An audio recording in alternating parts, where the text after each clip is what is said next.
Al observar un coche europeo y uno americano, no solo estamos viendo máquinas de metal y cristal, sino el resultado de dos mundos que chocan frontalmente. Por un lado, tenemos las autopistas infinitas que cruzan desiertos y llanuras, donde el espacio parece no tener fin. Por el otro, nos encontramos con ciudades medievales de calles estrechas y sinuosas, donde cada centímetro es un lujo. Esta divergencia ha creado dos linajes genéticos distintos que hoy analizaremos en profundidad. Por eso, hoy responderemos a la pregunta de por qué los coches europeos y americanos son tan diferentes, y eso no es todo. Quédate hasta el final porque te contaremos cuáles son los mejores, y créeme que no te esperarás la respuesta. Vamos a ello. Número 12. La escala y el tamaño. La diferencia más evidente a simple vista cuando comparamos los vehículos de ambos continentes es, sin duda alguna, su volumen físico. Esta discrepancia no es accidental ni caprichosa, sino que responde a una necesidad adaptativa casi biológica. En los Estados Unidos de América, la infraestructura fue diseñada y expandida en gran medida después de la invención del automóvil. Esto permitió que las avenidas, los estacionamientos y las carreteras interestatales se construyeran con dimensiones generosas. El resultado es el culto al gigantismo.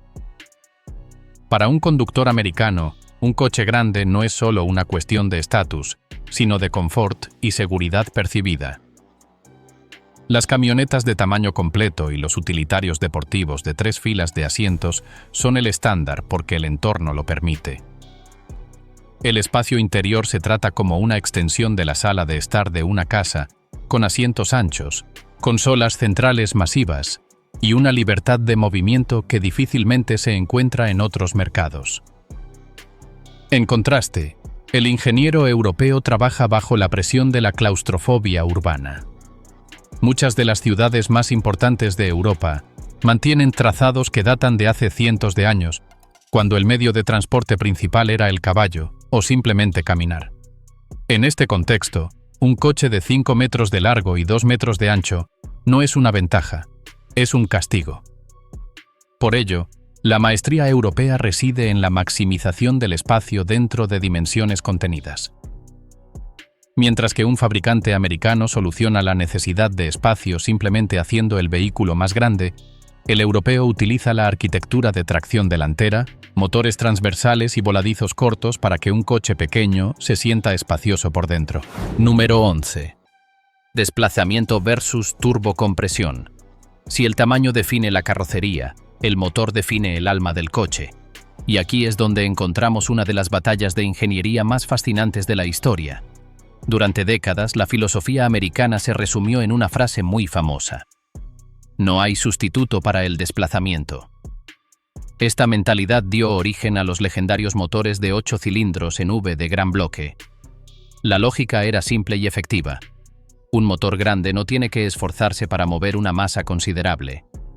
Al tener mucha cilindrada, el motor genera un par motor masivo desde revoluciones muy bajas, lo que permite una aceleración suave y una durabilidad mecánica legendaria.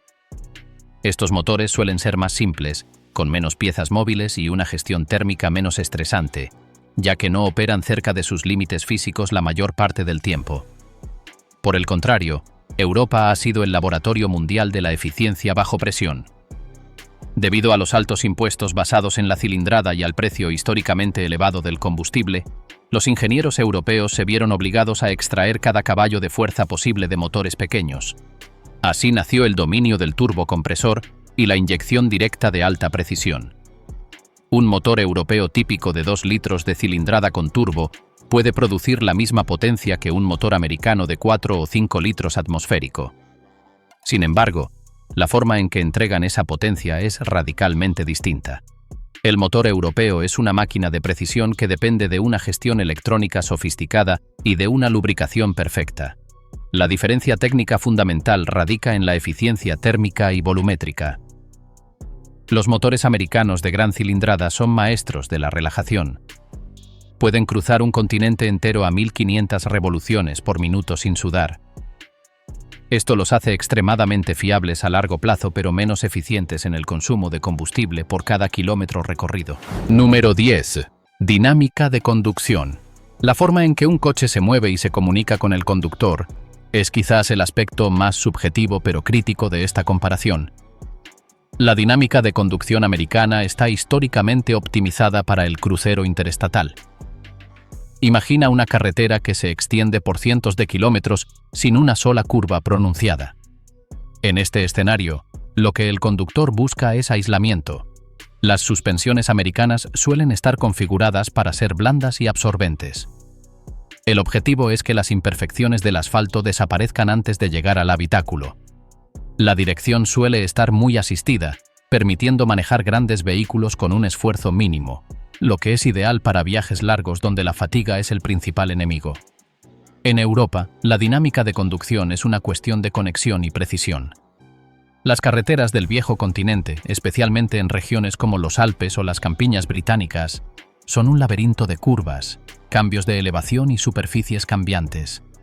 Por eso, el coche europeo se diseña para hablarle al conductor a través del volante y del asiento. La suspensión es generalmente más firme, no para ser incómoda, sino para mantener el control de la carrocería en las curvas y evitar el balanceo excesivo. Un conductor europeo quiere sentir exactamente cuánto agarre tienen las ruedas delanteras y cómo está reaccionando el eje trasero ante una aceleración en salida de curva. Número 9. Transmisiones y pedales. La relación entre el conductor y la transmisión es uno de los puntos más divergentes en la historia del automóvil a ambos lados del océano. En Europa, durante casi un siglo, el dominio del pedal de embrague y la palanca de cambios manual fue absoluto. Esta preferencia no nació únicamente de un deseo de deportividad, sino de una necesidad económica y técnica.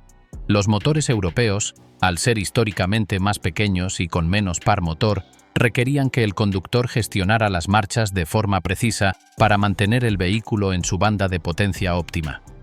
Una transmisión automática antigua, con sus convertidores de par ineficientes, robaba demasiada energía a un motor de 1200 centímetros cúbicos, haciendo que el coche fuera lento y excesivamente gastón.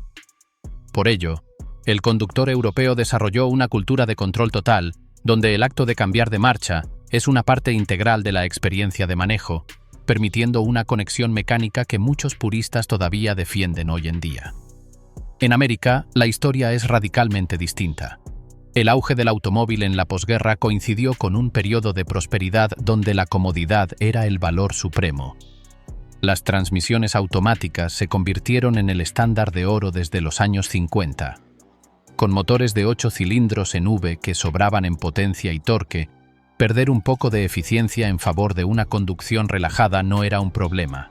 El cambio automático permitió que el coche americano se convirtiera en un espacio de descanso, donde el conductor podía cruzar estados enteros con un solo pie y una mano, sin la fatiga que implica el constante juego de pies en un tráfico denso.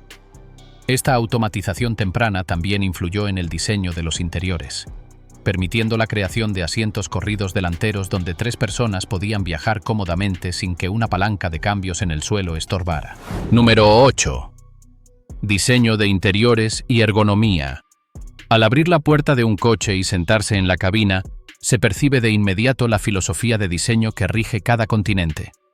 El interior de un coche europeo suele compararse con la cabina de un avión de combate o un reloj de alta precisión. La ergonomía está centrada exclusivamente en el conductor. Cada botón, pantalla o interruptor está orientado hacia la persona tras el volante, buscando que la mano encuentre lo que busca sin necesidad de apartar la vista de la carretera. Los materiales suelen ser densos y de texturas complejas, con un ajuste tan milimétrico que parece una sola pieza de ingeniería. El espacio se utiliza con una eficiencia quirúrgica, lo que a menudo resulta en asientos que sujetan el cuerpo con firmeza, ideales para soportar fuerzas laterales en curvas, pero que pueden sentirse estrechos para quien busca amplitud total. El diseño americano, por el contrario, se rige por el concepto de amplitud y hospitalidad. La cabina de un vehículo americano de gran tamaño se siente más como una oficina de lujo o una sala de estar moderna. Aquí, el espacio es el verdadero lujo. Los asientos son anchos y suaves, diseñados para acomodar a personas de diferentes complexiones con el máximo confort en trayectos de 8 horas. Un elemento que parece trivial pero que define la ergonomía americana es el portavasos. Mientras que en Europa se consideró durante mucho tiempo una distracción innecesaria, en América es un elemento central del diseño. La cultura del café para llevar y las comidas en el coche durante viajes largos obligó a los diseñadores a crear consolas centrales modulares con compartimentos gigantescos donde cabe desde una computadora portátil hasta botellas de 2 litros. Número 7. Consumo y normativas. La ingeniería de un vehículo no se desarrolla en el vacío, sino bajo la presión constante de las leyes y la economía. El factor más determinante en la divergencia de estos dos mundos ha sido, sin duda, el precio del combustible y la carga impositiva.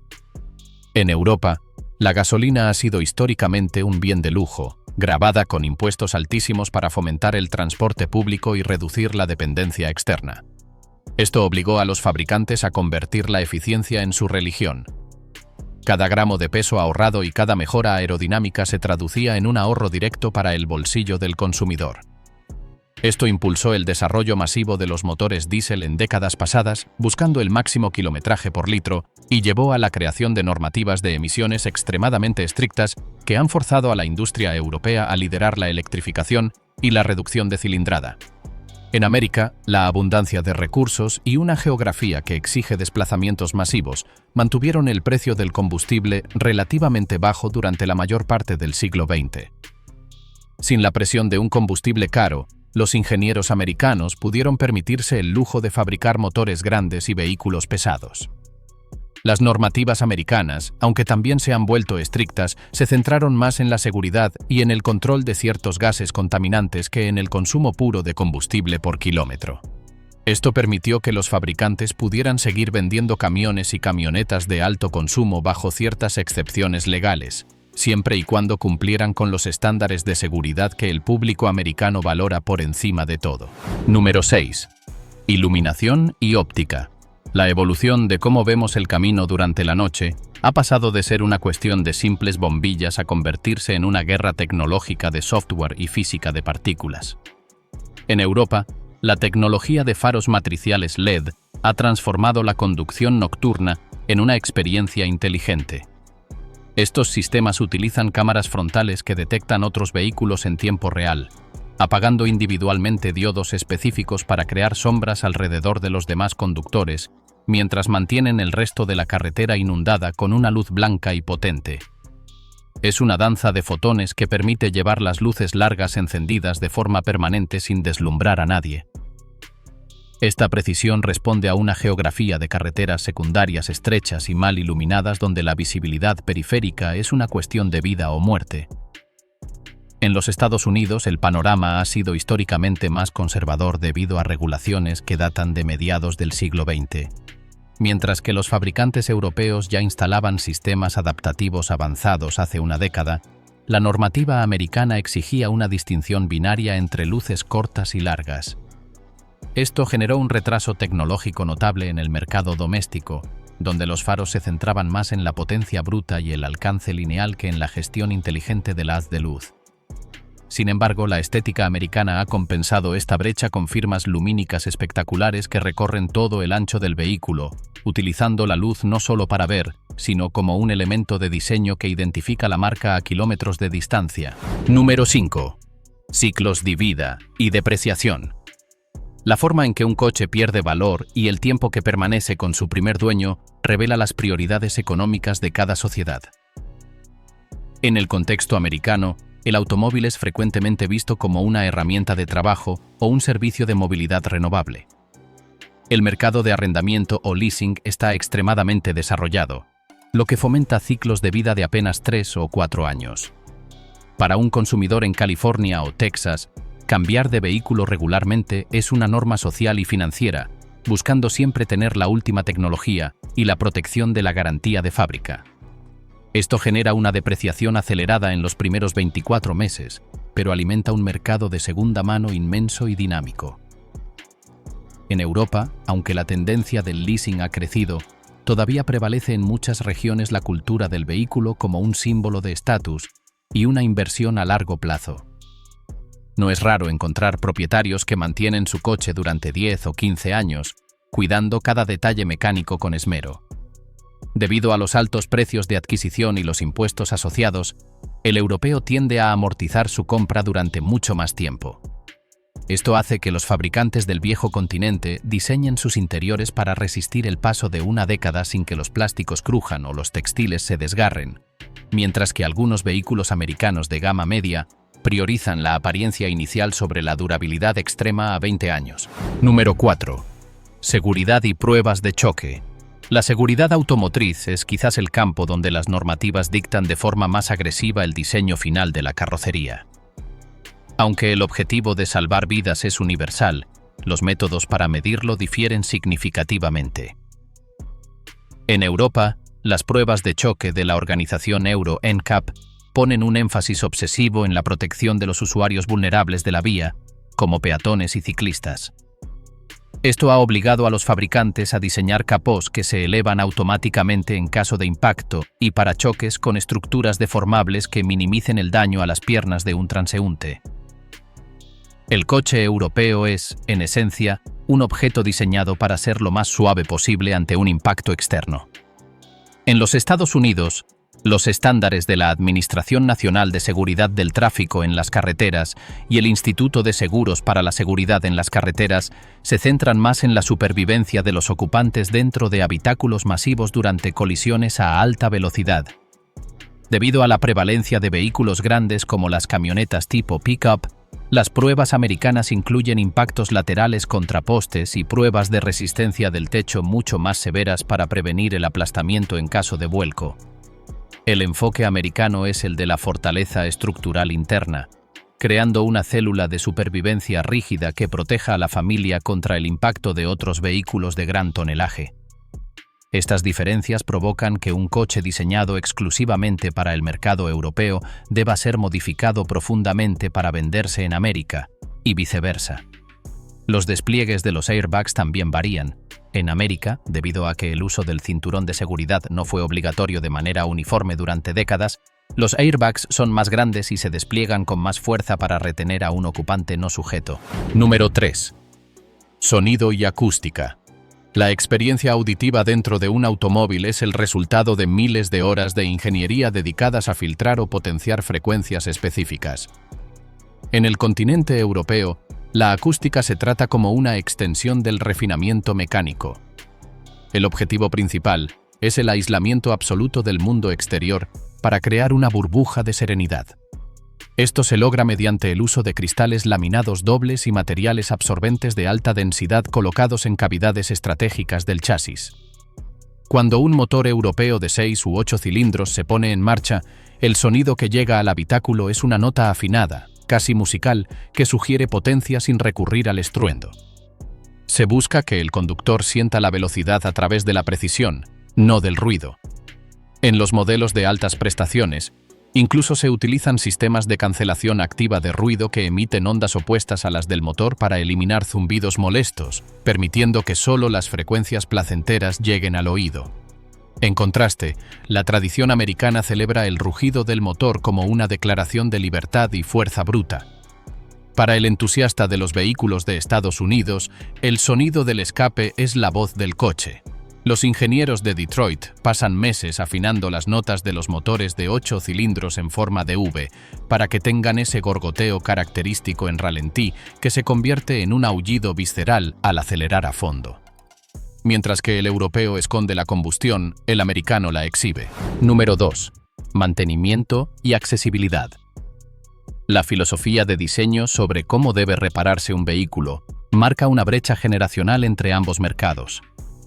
En los Estados Unidos, el concepto del hágalo usted mismo sigue siendo un pilar fundamental de la cultura automotriz.